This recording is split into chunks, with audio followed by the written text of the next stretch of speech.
ಕಟೀಲು ಶ್ರೀ ದುರ್ಗಾ ಪರಮೇಶ್ವರಿ ದೇವಸ್ಥಾನದ ನೂತನ ಸ್ವಾಗತ ಗೋಪುರವನ್ನು ಎಕ್ಕಾರಿನಲ್ಲಿ ಪಲಿಮಾರು ಮಠದ ಶ್ರೀ ವಿದ್ಯಾಧೀಶ ಸ್ವಾಮೀಜಿಯವರು ಉದ್ಘಾಟಿಸಿದರು.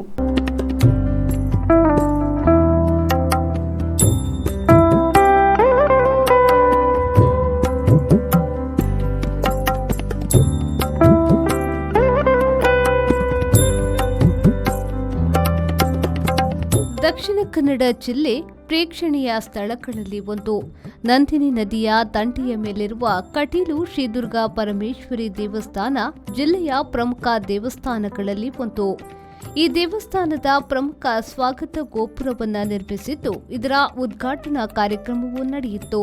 ಕಾವೂರು ಮುಗ್ರೋಡಿ ಕನ್ಸ್ಟ್ರಕ್ಷನ್ನ ಸುಧಾಕರ್ ಶೆಟ್ಟಿ ಹಾಗೂ ಅಮರ್ ಇನ್ಫಾ ಪ್ರಾಜೆಕ್ಟ್ನ ಅನಿಲ್ ಕುಮಾರ್ ಶೆಟ್ಟಿ ಅವರು ನಿರ್ಮಿಸಿ ಸಮರ್ಪಿಸಿದ್ದಾರೆ.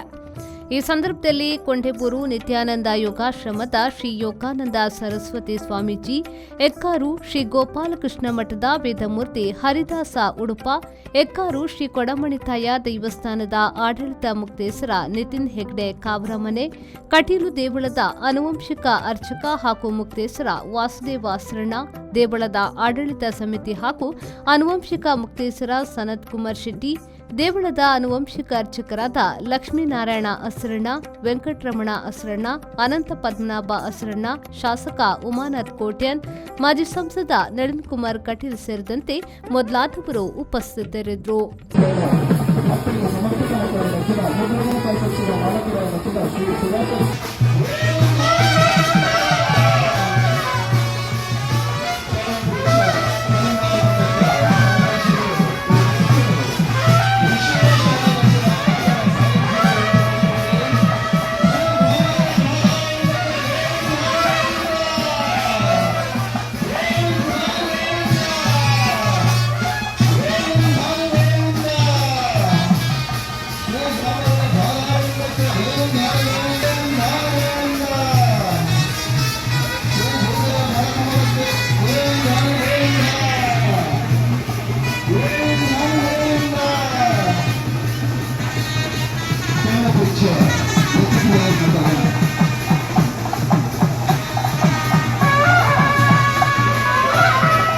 Bureau report V4 news Kateel.